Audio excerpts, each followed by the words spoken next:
तो जैसा कि हम लोग chemical properties of non metal पढ़ रहे थे और उसमें हम लोग क्या देख रहे थे, reaction of non metal with oxygen. ठीक है, जिसमें हमने कई सारे नॉन मेटल्स के बारे में उसका रिएक्शन देखा था। ठीक है, और देखा था कि एसिडिक ऑक्साइड बन रहा है। ठीक है, जनरली नॉन मेटल जब रिएक्ट करते हैं ऑक्सीजन के साथ तो किस चीज का फॉर्मेशन होता है, एसिडिक ऑक्साइड का फॉर्मेशन होता है। और जब उसे हम वाटर में डिसॉल्व करते हैं, वाटर के साथ जब उसका रिएक्शन होता है तब क्या बनता है, यस, एसिड का फॉर्मेशन होता है। ठीक है, जिसमें हमने ये भी जाना था कि एसिडिक ऑक्साइड के साथ साथ कुछ न्यूट्रल ऑक्साइड भी बनते हैं। ठीक है, न्यूट्रल ऑक्साइड जिसके बारे में हमने बताया भी था।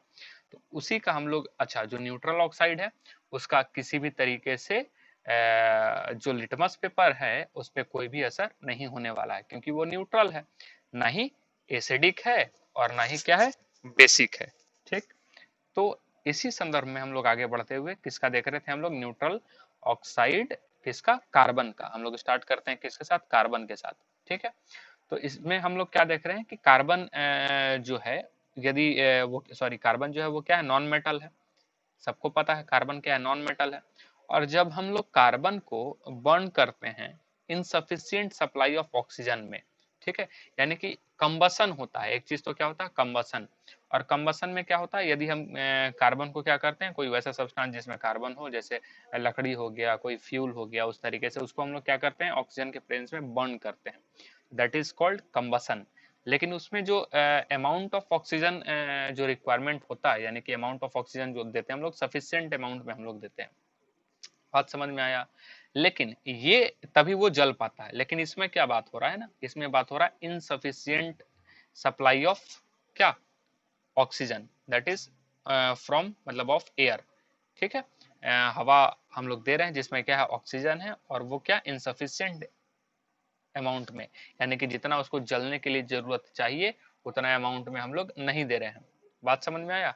तब तब क्या होता है, then forms a neutral oxide. तब किस चीज का फॉर्मेशन होता है, न्यूट्रल ऑक्साइड का फॉर्मेशन होता है। और इस न्यूट्रल ऑक्साइड का नाम क्या है, कार्बन मोनोऑक्साइड। यस, इसका नाम क्या है, कार्बन मोनोऑक्साइड।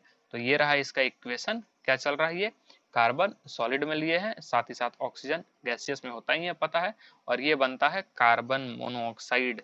ठीक है, कार्बन मोनोऑक्साइड, बात समझ में आ रहा है। और ये एक प्रकार का क्या है, न्यूट्रल ऑक्साइड है। क्या है, न्यूट्रल ऑक्साइड। और जो ऑक्सीजन हम लोग सप्लाई करेंगे वो किस में रहेगा, इनसफिशिएंट अमाउंट में। कहता है कि ये जो न्यूट्रल नॉन मेटल ऑक्साइड है, ये जो न्यूट्रल नॉन मेटल ऑक्साइड है, नाम क्या हम लोग बोले, carbon monoxide, does not produce an acid with water. Acid कौन प्रोड्यूस करता था वाटर के साथ, जो एसिडिक ऑक्साइड होता था। ठीक है, जो हम लोग देखते थे जब नॉन मेटल जो है रिएक्ट कर रहा है किसके साथ, ऑक्सीजन के साथ, ऑक्सीजन के प्रेजेंस में आने के बाद, और फिर वो जब हम लोग वाटर के साथ उसका रिएक्शन करवाते थे तो वो क्या देता था अपने को, एसिडिक ऑक्साइड का फॉर्मेशन करता था। याद है, हम लोग देख चुके थे पहले। यहाँ पे यदि हम लोग देखेंगे, ठीक है, यहाँ सल्फर के साथ भी आपको नजर, या फिर हम यहाँ पे देख ले, हाँ, सल्फर के साथ भी SO2 के साथ जो नजर आ रहा है, SO2 बना था किस, सल्फर सबसे पहले रिएक्ट किया था किसके साथ, ऑक्सीजन के साथ। सल्फर रिएक्ट किया था ऑक्सीजन के साथ, क्या बना था, sulphur dioxide, which is acidic oxide. ठीक, and then it reacts with water, it forms sulphurous acid which is an acid. लेकिन ये तब हुआ था जब एक एसिडिक ऑक्साइड का फॉर्मेशन हुआ था। कब हुआ था, जब एक एसिडिक ऑक्साइड का फॉर्मेशन हुआ था। लेकिन अपने पास यहाँ जो बन रहा है, अपने पास यहाँ जो बन रहा है वो क्या है, वो पूरे तरीके से क्या है, न्यूट्रल है, न्यूट्रल नॉन मेटल ऑक्साइड का फॉर्मेशन हुआ है। और जब ये न्यूट्रल है, ना ही एसिडिक है और ना ही क्या है, बेसिक है, तो इस कंडीशन में ये नहीं किसी भी तरीके का एसिड का फॉर्मेशन नहीं करेगा वाटर के साथ। बात समझ में आया, क्लियर है। यदि हम दूसरा यहाँ बात करें, किसके बारे में हम बात करें, थोड़ा सा बात कर ले हाइड्रोजन के बारे में। ठीक है, हाइड्रोजन के बारे में, तो हाइड्रोजन भी क्या है, नॉन मेटल। ठीक है, हाइड्रोजन भी क्या है, नॉन मेटल।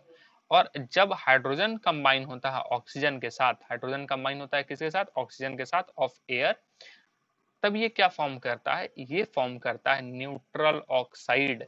ठीक है, न्यूट्रल ऑक्साइड। और उसको हम लोग क्या बोलते हैं, पानी, वाटर। ठीक है, किसका फॉर्मेशन करेगा, H2O का। ठीक, अब रिएक्शन यहाँ पे है क्या, 2H2 गैसियस प्लस O2 और क्या बन जाता है H2H2O। ठीक है, ये बैलेंस करने के लिए, इक्वेशन को बैलेंस करने के लिए। और ये जो ऑक्साइड बनता है water, that is called neutral oxide. तो क्वेश्चन ऐसा भी पूछ सकता है, which of the following is neutral oxide. ठीक है, या फिर ऐसा भी पूछ सकता है कि एक्स, ठीक है, reacts with oxygen, X reacts with oxygen and it forms an oxide। ठीक है, फॉर्म क्या करेगा, ऑक्साइड। क्लियर है। तो ऑक्साइड को यदि हम फिर उसके बाद बोलेगा कि that oxide reacts with water, that oxide reacts with water and form, या फिर ऐसा भी, हाँ, एंड फॉर्म बेसिक। ठीक है, एंड फॉर्म बेस, क्या पूछ लेगा, बेस आपसे। ठीक, तो बोलेगा कि ये जो ऑक्साइड बन रहा है ये किस प्रकार का है, तो कैसा हो जाएगा, बेस बन रहा है तो बेसिक है, एसिड बन रहा है तो क्या हो जाएगा, एसिडिक है। क्लियर है। अब यहाँ पे ऐसा भी क्वेश्चन कर सकता है कि H2, ठीक है, reacts with oxygen to form an oxide and this oxide react with water to form, किसके प्रेजेंस में, मान लेते हैं कार्बन मोनोऑक्साइड हम ले लेते हैं, कार्बन मोनोऑक्साइड के संदर्भ में बात हो रहा है। तो यहाँ पे क्या, ना तो एसिडिक बनता है और ना ही न्यूट्रल बनता है, सॉरी, ना ही एसिडिक बनता है ना ही बेसिक। तो हम क्या बोलेंगे, बोल देगा कि वो जो ऑक्साइड बन रहा है वो क्या बन रहा है आपका, सॉरी, जो वाटर के साथ रिएक्ट करने के बाद जो आ रहा है कंपाउंड, वो ना ही एसिडिक है और ना ही क्या है, बेसिक है, कुछ नहीं है। तो इसका मतलब हम क्या बोल देंगे कि वो जो ऑक्साइड है वो कैसा नेचर का है, न्यूट्रल नेचर का है। न्यूट्रल है तो ना ही एसिडिक होगा और ना ही क्या होगा, बेसिक होगा। यानी कि हम कह सकते हैं कि वाटर के साथ, पानी के साथ वो रिएक्शन ही नहीं देगा। बात समझ में आया। वहीं यदि हम थोड़ा सा और इसके बारे में देखें तो क्या बोलता है, water is actually hydrogen oxide. Water क्या है, H2O, हाइड्रोजन ऑक्साइड। ठीक है, और क्या बोला गया नोट करने के लिए कि non metal oxide are formed by sharing of electrons. बहुत ही इंपॉर्टेंट है। यहाँ पे क्या बोल रहा है कि नॉन मेटल का जो ऑक्साइड होता है वो क्या करता है, sharing of electrons. And sharing of electron का कहने का मतलब क्या होता है, ये कोवलेंट कंपाउंड। यस, बहुत ही इंपॉर्टेंट यहाँ पे बात आया। क्या बोल देगा, कोवलेंट कंपाउंड। या ऐसा भी बोल सकता है कि वो जो कंपाउंड बन रहा है उसका नेचर कैसा है, यानी कि वो क्या है, यस, वो कोवलेंट है या फिर वो क्या है, वो आयोनिक है, ऐसा भी पूछ सकता है। बात समझ में आया। ध्यान से समझ में आ रहा है आपको क्या हम बोल रहे हैं। और इससे पहले यदि आपको याद होगा तो हम लोग क्या देखे थे, आयोनिक बन रहा था। याद है क्या बन रहा था, वो आयोनिक बन रहा था, आपको यदि याद होगा तो। ठीक, लेकिन यहाँ पे कौन सा कंपाउंड बन रहा है, यस, कोवलेंट कंपाउंड बन रहा है। कैसा कंपाउंड बन रहा है, कोवलेंट कंपाउंड बन रहा है। ठीक है, they do not contain any oxide ions, और ये कोई भी ऑक्साइड आयन नहीं कंटेन करता है। बात समझ में आया। अब यहाँ पे बात हो रहा है दूसरा पॉइंट, इसका क्या बात हो रहा है, पॉइंट नंबर 2। पॉइंट नंबर 2 कहने का मतलब दूसरा प्रॉपर्टी। अभी तक किसके साथ देख रहे थे, रिएक्शन विथ ऑक्सीजन। अब जो हम लोग देख रहे हैं वो क्या है, reaction of non metals with water. Water के साथ रिएक्शन होने पे क्या होता है, तो कहता है कि जब भी नॉन मेटल क्या बोलता है कि do not react with water. Yes, कहता है कि नॉन मेटल तो वाटर के साथ रिएक्ट ही नहीं करता है। अब रिएक्शन होगा तभी तो हम इसकी कैटेगरी, और भी हम एग्जांपल्स इसके देख सकते हैं। रिएक्शन ही नहीं हुआ, काम खत्म। ठीक है, वाटर और स्टीम, ठीक है, ना ही वाटर के साथ और ना ही स्टीम के साथ टू इवॉल्व हाइड्रोजन गैस। ठीक है, और किसी प्रकार का हाइड्रोजन गैस भी नहीं निकलता है। ठीक है, react with water to remove hydrogen gas. This is because non metal can not give electron. बहुत ही इंपॉर्टेंट बात आ जा रहा है। ठीक है, कहता है कि हाइड्रोजन गैस तभी निकल पाएगा ना जब इसको क्या मिलेगा, इलेक्ट्रॉन्स मिलेगा। क्योंकि हाइड्रोजन किस फॉर्म में निकलता है, H+ के फॉर्म में। और H+ के फॉर्म में निकलता है तो हाइड्रोजन गैस बनने के लिए उसको क्या चाहिए, इलेक्ट्रॉन्स चाहिए होगा। तो वही बात कहता है कि नॉन मेटल जो है, जैसे कि हम मान लेते हैं क्लोरीन।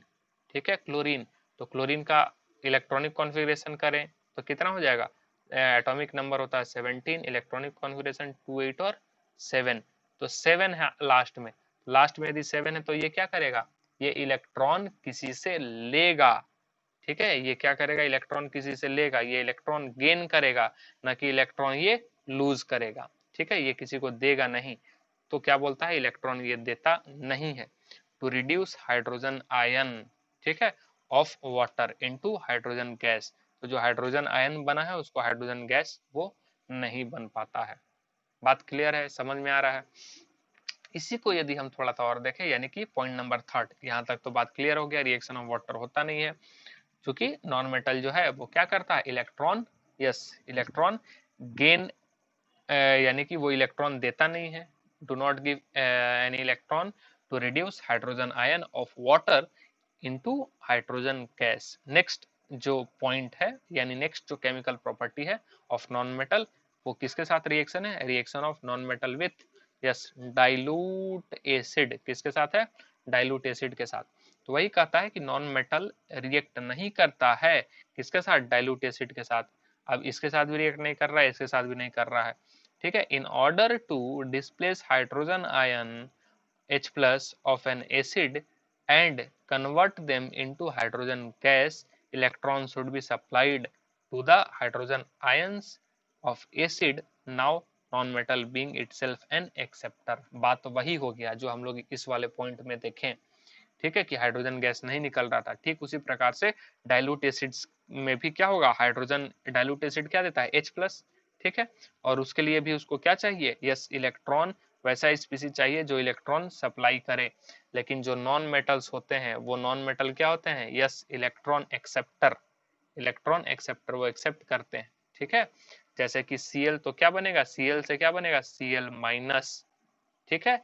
सोडियम जो था वो, सोडियम जो मेटल्स थे वो इलेक्ट्रॉन्स देते थे, ठीक है। जैसे Na जो था वो क्या बनता था, Na प्लस, और लूज कर देता था एक इलेक्ट्रॉन को। बात समझ में आ रहा है, लेकिन यहाँ इस प्रकार से नहीं देखने को मिलता है। क्लियर। और थोड़ा हम आगे बढ़ते हैं और इसमें थोड़ा सा हम देखते हैं क्या पॉइंट्स है।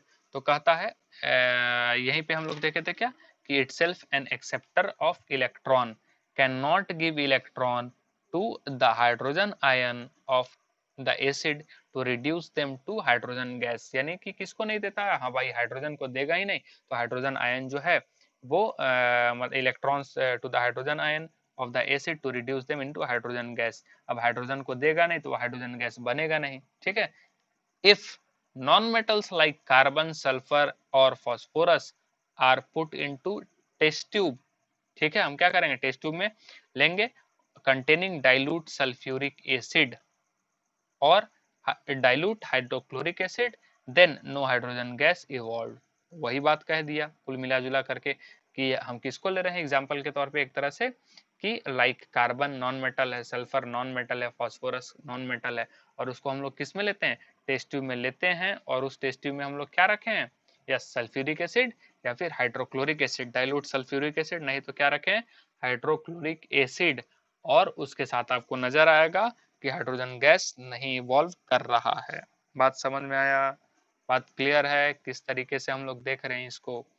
अब कहता है पॉइंट नंबर फोर्थ, अब हम लोग किस में आ रहे हैं, पॉइंट नंबर फोर्थ, यानी कि reaction of non metal with salt solution, ठीक है, reaction of non metals with salt solution. Clear है, सॉल्ट सॉल्यूशन के साथ। तो कहता है more reactive non metal displace a less reactive non-metals from its salt solution, for example, यानी कि बात वही हो गया जो मेटल वाले में हम लोग देखते थे, रिएक्टिविटी ऑफ मेटल, जो ज्यादा रिएक्टिव मेटल्स होता था, याद है पीएससी मेजेटल हम लोग किए थे, पीएससी मेजेटल, ठीक है, पोटेशियम, उसके बाद सोडियम, उसके बाद पीएससी कैल्शियम, ठीक है, मैं एम, एम से क्या था, मैग्नीशियम। क्लियर है, समझ में आ रहा है, याद आ रहा है सब कुछ। तो यहाँ भी ठीक वही फंडा है कि जो मोर रिएक्टिव होगा नॉन मेटल्स वो डिस्प्लेस करेगा लेस रिएक्टिव नॉन मेटल्स को फ्रॉम इट्स सॉल्ट सॉल्यूशन, यानी उसके सॉल्ट सॉल्यूशन को उसको क्या कर सकता है, डिस्प्लेस करेगा।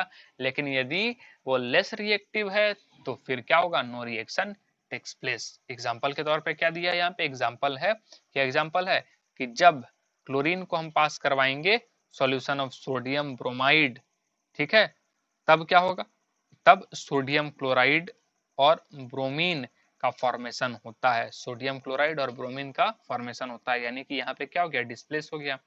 देखेंगे यहाँ पे रिएक्शन, सोडियम ब्रोमाइड गैसियस में, सॉरी एक्वस में है, ठीक, सॉल्ट सॉल्यूशन है, और उसके बाद क्लोरीन गैस लिए, क्या किया, नॉन मेटल है, और Br से, यानी कि क्या हो गया, ज्यादा रिएक्टिव है, इसलिए ये इसको क्या कर दिया, डिस्प्लेस करके खुद इसको क्या कर दिया, बाहर निकाल दिया। इस रिएक्शन से ये भी समझ में आ रहा है आपको कि जो क्लोरीन है वो ज्यादा रिएक्टिव है एज कम्पेयर टू ब्रोमीन, तभी तो इसको डिस्प्लेस किया है, नहीं तो डिस्प्लेस नहीं कर पाता। ठीक, आगे क्या है इसमें, तो कहता है कि इन दिस डिस्प्लेसमेंट रिएक्शन, ये जो डिस्प्लेसमेंट रिएक्शन हो रहा है, एक दूसरे को क्या कर रहे हैं, डिस्प्लेस कर रहे हैं। ठीक, a more reactive non-metals chlorine is displacing less reactive non-metals bromine from salt of solution sodium bromide solution। वही बात आ गया। ठीक है, कि कौन किसको कर रहा है, कि लेस रिएक्टिव जो ब्रोमीन है उसको कौन कर रहा है डिस्प्लेस, यस मोर रिएक्टिव वाला कौन, कौन, यस क्लोरीन। बात समझ में आया, it means chlorine is more reactive than bromine. Next जो प्रॉपर्टीज है हमारा, सॉरी नेक्स्ट जो हम लोग देख रहे हैं केमिकल प्रॉपर्टीज, वो क्या है, reaction of non metals with chlorine, chlorine के साथ। तो कहता है कि no metals react with chlorine, sorry no, sorry non metal, हम गलती पढ़ दिए, non metals react with chlorine to form covalent chloride. यदि नॉन मेटल क्लोरीन के साथ रिएक्ट करेगा, इसके बारे में हम लोग खास करके 11th-12th में इनऑर्गेनिक केमिस्ट्री में पढ़ते भी हैं, देखते भी हैं काफी थोड़ा सा डेप्थ से। ठीक है, कि बॉन्डिंग क्या होगा, किस तरीके से स्ट्रक्चर बनेगा, उसके बीच का एंगल क्या होगा, कितने बॉन्ड्स बनेंगे, सिग्मा बॉन्ड्स होंगे, पाई बॉन्ड्स होंगे, एक्सेट्रा एक्सेट्रा एक्सेट्रा हम लोग देखते हैं। ठीक है, एक्सियल पे क्या होगा, इक्वेटोरियल पे क्या होगा, मतलब विभिन्न प्रकार से हम लोग उसका डेप्थ एनालिसिस करते हैं। तो कहता है कोवेलेंट क्लोराइड का फॉर्मेशन होगा विच आर नॉन इलेक्ट्रोलाइट। बात समझ में आया, इलेक्ट्रोलाइट हम लोग किसको लेते थे, NaCl सॉल्यूशन को, याद आ रहा है, जिसमें जिसका सॉल्यूशन इलेक्ट्रिसिटी को कंडक्ट करता था, तो हम लोग उसको क्या बोले थे, वो इलेक्ट्रोलाइट है, इलेक्ट्रोलाइट की तरह है। लेकिन यदि वो नॉन इलेक्ट्रोलाइट बता रहा है, तो नॉन इलेक्ट्रोलाइट का मतलब क्या हो गया, डू नॉट कंडक्ट इलेक्ट्रिसिटी, जो इलेक्ट्रिसिटी कंडक्ट नहीं करता हो। Non metal chlorides are usually liquid और गैसियस। जो नॉन मेटल के क्लोराइड्स होते हैं वो क्या होते हैं, यूजुअली लिक्विड और गैसियस फॉर्म में पाए जाते हैं, यानी सॉलिड में नहीं पाए जाते हैं। यहाँ पे कुछ एग्जांपल्स भी आपको मिल रहे हैं इसी से रिलेटेड। क्या एग्जांपल्स है भाई, तो सबसे पहला हम किसके बारे में देख रहे हैं, हाइड्रोजन के बारे में। किसके बारे में, हाइड्रोजन। हाइड्रोजन क्या है, नॉन मेटल। ठीक, ये रिएक्ट करेगा किसके साथ, क्लोरीन के साथ। किसके साथ, क्लोरीन के साथ। और ये क्या फॉर्म करेगा, फॉर्म करेगा covalent chloride, yes covalent chloride. और उसको हम लोग क्या बोलते हैं, हाइड्रोजन क्लोराइड। बहुत ही इंपॉर्टेंट कंपाउंड है, एसिड है, एक स्ट्रॉन्ग एसिड है हाइड्रोजन क्लोराइड, HCl, जानते हैं ना, लैब में भी आप लोग देखे होंगे कभी। तो यहाँ पे हम लोग क्या देख रहे हैं, H2 नॉन मेटल है, क्लोरीन के साथ रिएक्शन होगा, क्या बनेगा, HCl। HCl गैस का फॉर्म, सॉरी HCl जो कि गैसियस फॉर्म में बनता है। और ये कैसा होता है, कोवेलेंट। कोवेलेंट का मतलब क्या हो गया, sharing of electron, sharing of electron यहाँ होगा। बात समझ में आया। दूसरा एग्जांपल हम फास्फोरस के साथ देखते हैं। फास्फोरस क्या करता है, फास्फोरस भी एक प्रकार का नॉन मेटल है, और जो रिएक्ट करेगा क्लोरीन के साथ क्या बनाता है, कोवेलेंट क्लोराइड का फॉर्मेशन करता है। और उसको हम लोग क्या बोलते हैं, फास्फोरस ट्राइक्लोराइड। क्या बोलेंगे, फास्फोरस ट्राइक्लोराइड। और ये फास्फोरस जो है ये P4 है। ठीक है, ये इसका एटोमिसिटी है। एटोमिसिटी कहने का मतलब है ये इतने एटम में नेचर में पाया जाता है। जैसे हम लोग लिखते हैं Cl2, तो Cl2 इसका क्या होगा, 2 इसका क्या होगा, एटोमिसिटी। क्या लिखते हैं, H2, याद है क्या हो गया इसका एटोमिसिटी। O3 ओजोन, ये क्या हो गया, 3 क्या हो गया इसका एटोमिसिटी। उसी प्रकार से P4 क्या हो गया इसका एटोमिसिटी। सल्फर का भी आपको लिखने को मिलता होगा S8, आ रहा समझ में, यही है इसका। तो सल्फर हम लोग क्या करते हैं, फास्फोरस को रिएक्ट करेंगे क्लोरीन के साथ, क्या बनेगा, PCl3, फास्फोरस ट्राइक्लोराइड। यस, ये क्या बनेगा, phosphorus trichloride which is covalent chloride. इसका भी स्ट्रक्चर वगैरह अपने को देखने को मिलता है। ठीक है, तो आगे बढ़ते हैं। कहता है इसमें कुछ कि कुछ वैसे भी phosphorus some phosphorus pentachloride PCl5 is also formed this reaction.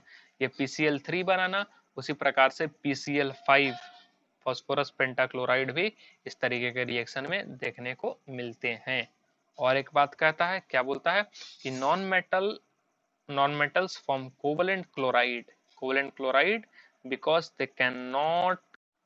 आगे हम लोग क्या देख रहे हैं यहाँ पे, reaction of non metals with hydrogen. ठीक, तो यहाँ पे नॉन मेटल्स क्या करेगा, रिएक्ट करेगा हाइड्रोजन के साथ और फॉर्म करेगा कोवेलेंट हाइड्राइड्स। किसका फॉर्मेशन करेगा, कोवेलेंट हाइड्राइड्स।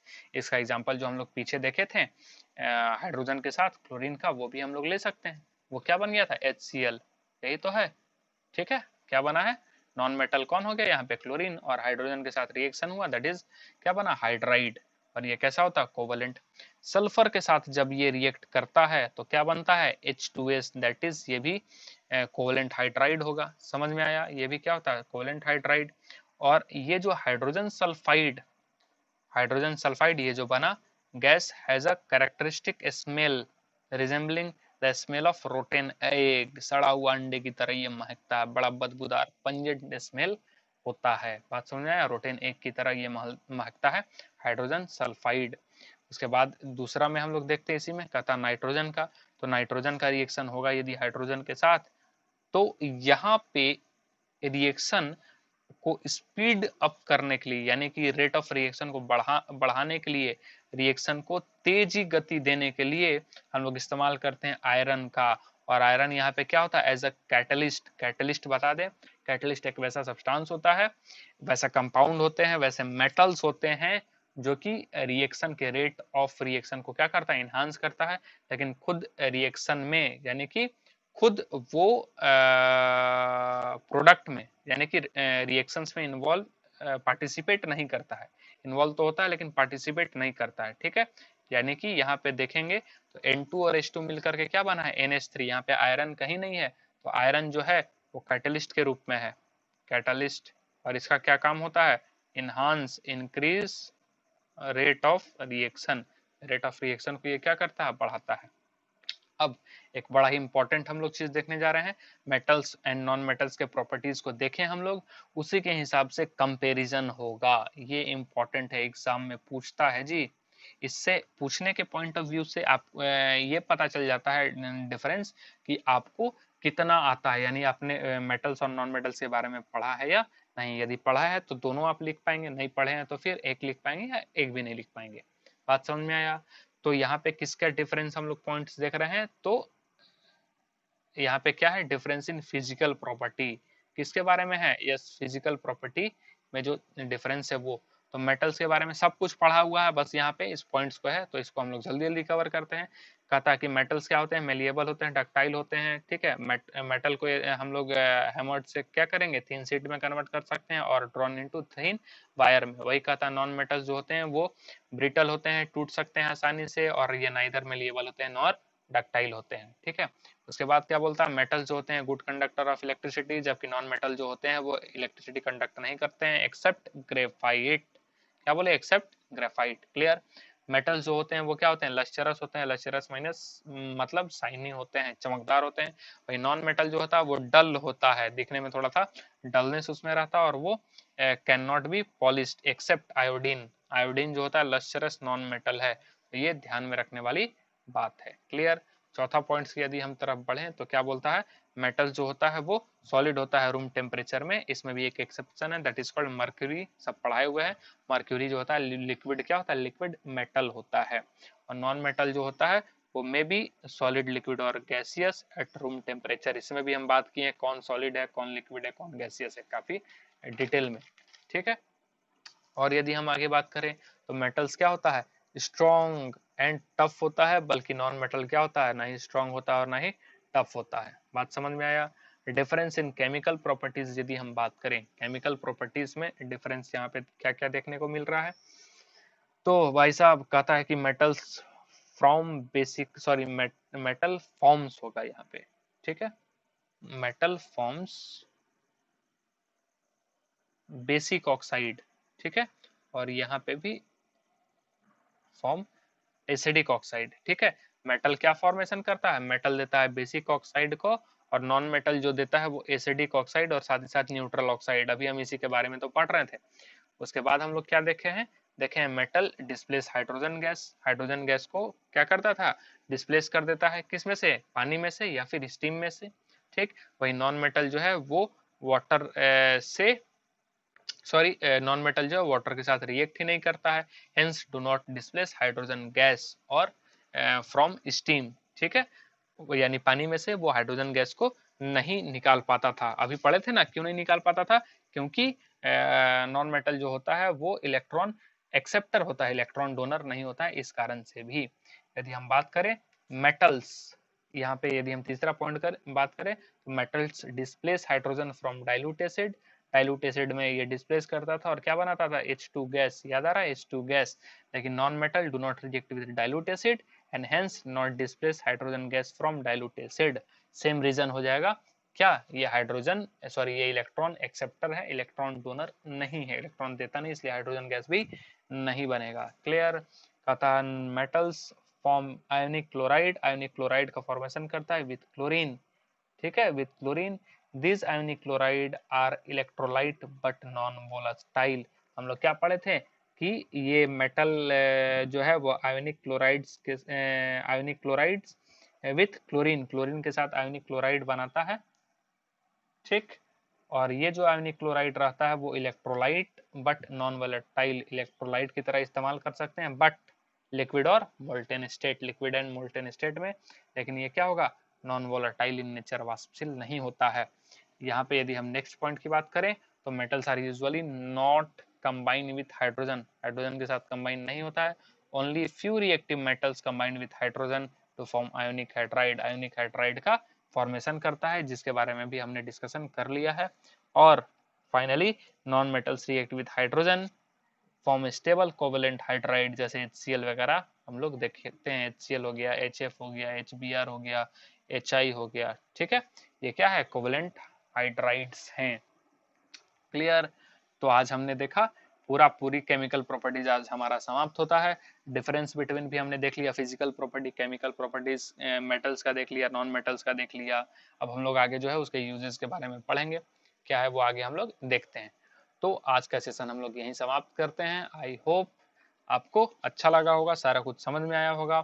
थोड़ा सा यदि आपको फास्ट लगे तो थोड़ा सा वीडियो को रोक रोक के देखना है, समझना है, नोट डाउन करना है, सारा चीज़ों को अच्छे से नोट्स की तरह लिखना है, क्योंकि यहाँ आपको प्रॉपर दिख रहा है किस तरीके से सारा कुछ लिखा हुआ है, उसी प्रकार से आपको अपना नोट्स भी तैयार करना है। बात समझ में आया। अच्छे से पढ़ते रहना है, NCERT बार बार पढ़ना है, ठीक है, उसके क्वेश्चंस को देखने हैं। इवन हमारा जो नोट्स है हम लोग जो पढ़ रहे हैं उसको यदि हम देख लें तो NCERT तो एक भी क्वेश्चन छूटने वाला नहीं है। हम लोग जो IIT के लिए जो पढ़ रहे हैं यानी फाउंडेशन के लिए, उसमें भी आपको काफ़ी मदद मिलेगा, काफ़ी ज़्यादा बेहतर आपका कॉन्सेप्ट डेवलप होंगे, ठीक है, यदि आप नोट्स को फॉलो करते हैं और जो रिकमेंडेड बुक्स है उसको यदि आप देखते हैं। तो आज का सेशन हम यही रोकते हैं, अगले सेशन में फिर से मिलते हैं। Thank you so much.